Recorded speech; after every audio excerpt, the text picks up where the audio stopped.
hope you guys are doing really good today. I'm doing well. When I woke up this morning, I was feeling really down. Kind of feeling like, I wish my dad would have taken me with him and I wouldn't have to deal with taking care of everything, having all these responsibilities. I want to throw all the responsibilities away and just live my life. So that is my goal. In the meantime, doing a little bit of crying really kind of helps to relieve that stress, and I feel so much better. You know, very soon I'll tell a story about my father's passing, but today I have something else on my mind that's very strong, and that has to do with the conventions around grieving. Because I have a lot of people telling me you need to grieve properly or else you're going to have problems. What does that mean? You're going to grieve, you need to grieve properly, or it's going to be a lot harder later.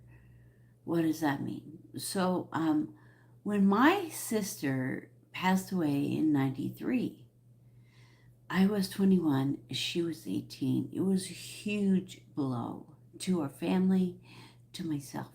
My dad was in the process of starting a dental practice. He'd taken a couple of years off, done some other things, and he was ready to go back into practice. He had his lease, he had his place that needed to be started and established and move forward. He knew how to do it, he had the plan, everything was in place, everything was ready to go, and my sister passed away. Now, he could have sat back, gone into some kind of a grief spiral, and that would have never happened. But instead, he took all the tools and the skills that he had of handling everything in his life up to that point, and started a wonderful practice. And that practice was there for many, many, many years. So, his coronavirus still has quite the cough on me. So, we will get it all out. So, my dad was a male, and he was a male supporting his family, and he was a male starting a business, and he was a doctor. And so everyone kind of just looked at it as, wow, he's so strong. He's so strong. He's taking such good care of his family. He's starting his business. He's not letting anything stop him. And so that is the way a lot of people see it. So, why can't it be like that for a woman? A woman who is responsible for her children and their welfare. I am in the process of starting my practice right now, working with energy healing and tarot reading and bringing healing to the world. Now, healers always need to be healed, and they always need more healing, and that is a part of our lives. And that's one of the ways that we came into the world, to make sure that we will be amazing healers, is by needing healing ourselves. And so am I aware, both in my heart and my mind, that the grieving process is going to happen. It will happen, that the healing will happen. That doesn't mean that the things in my life end. I'm still creating my business. I'm still moving forward in my life in meaningful ways. And my dad certainly would want me to act that way and continue that way in my life. So there was something that I wrote down when I first started. So my coach, one of the first things she wanted me to do when I started my spiritual healing business, and it's kind of like life coaching, um, healing, all combined, whatever you need. So she said, write down your vision. How will you feel as this vision comes to fruition? How will you feel? And you write a letter to yourself. Now, I tend to journal on here, on TikTok, and on YouTube. I tend to journal talking because I'm very auditory and I like to talk. My writing is not that easy to read. So I'm not big into spending hours and hours journaling. And I wouldn't go back and read it because I'd much rather go back and listen to it. So this is what I wrote. Dear Madeline, waking up every morning to a schedule I have set, excited about the day ahead, fills me with exhilaration.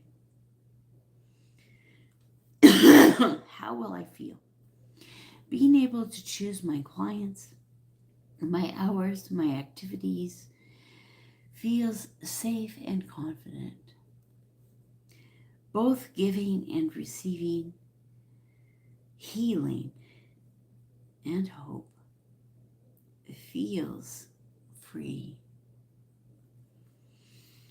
Being able to take vacations, purchase my crystals and candles and yoga and exercise and housekeeping, getting away on beautiful vacations, eating gourmet food, having a house with a Reiki room in it, being able to put my boys through college or help them with a business, whichever they want, and having a healing center in my neighborhood feels amazing and rewarding. Enjoying my work, I enjoy working super hard and still enjoy what I'm doing, and to both love what I do and do what I love.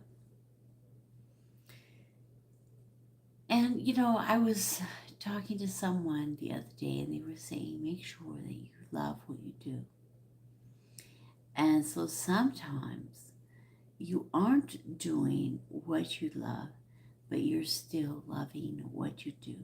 And in the end, finding that happiness every day is the most important part.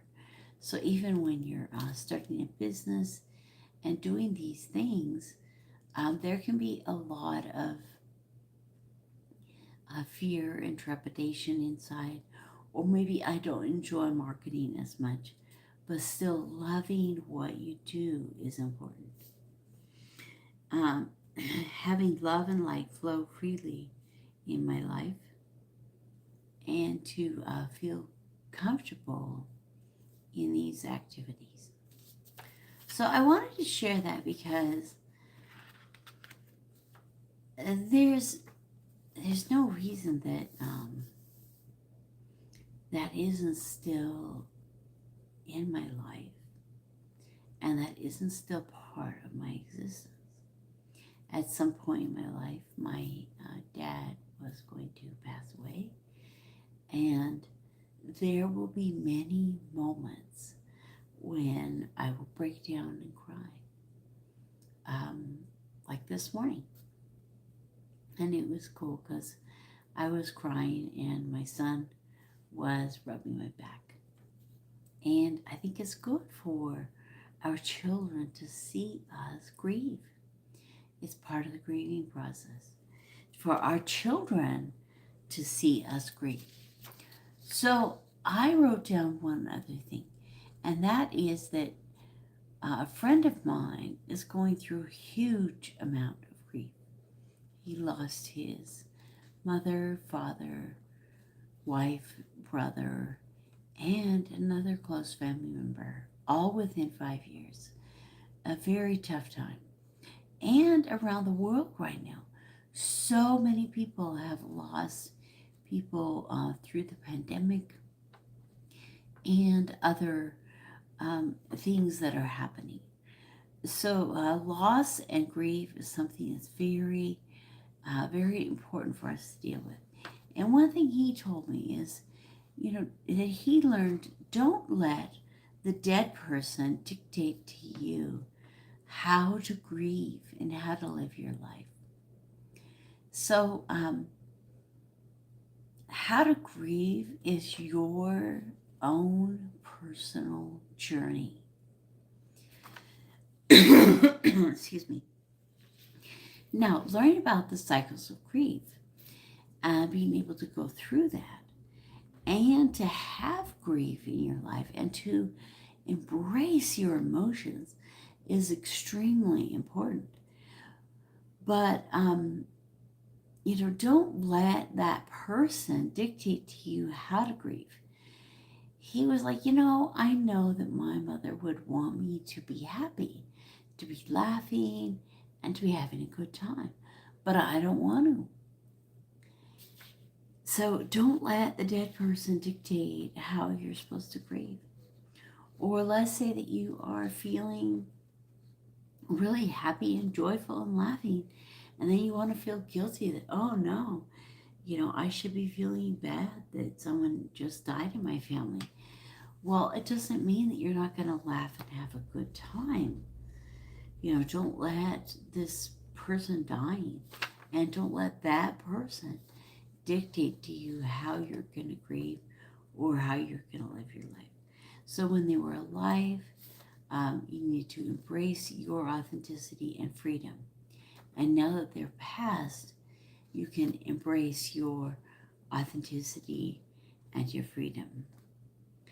So since tarot is such a big part of my life, I had pulled three cards for myself today, and the one of them is the Fool. And this particular card, she is really just sitting in a precarious place. She's sitting on a beehive, and so you can think that it's kind of dangerous. All the bees are around her, and they're wondering what she's doing, and they want to maybe sting her and get her out of the way. But at the same time, she's sitting on this plethora of honey, yummy goodness. And so this to me is representing that it's okay to have a little fun, and it's okay to not be perfect, and it's okay to do what you need to do.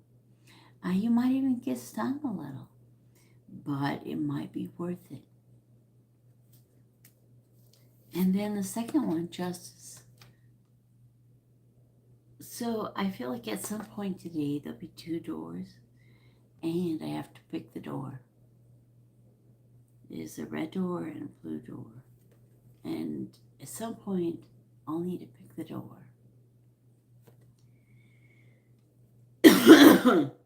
And the door that I need to pick is the Hermit. Spending time alone, letting myself grieve in silence and in solitude. So there'll come a time today when that's the time to do that.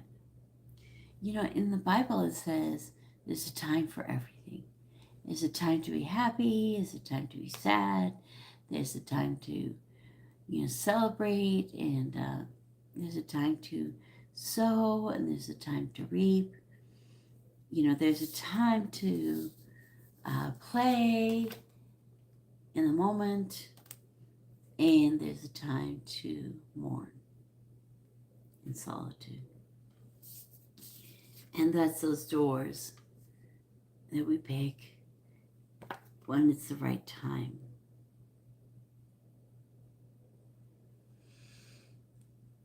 Well, I think that's all I wanted to say. The main thing I wanted to say is grief is your journey. You live it your way. And the way I keep visualizing it is it's like a horse, a multicolored horse that runs through your mind. And when it runs through your mind, that that urge to just cry, to let out those emotions just comes over you, or that memory, or that excited moment, or that sad moment, comes rushing through your mind.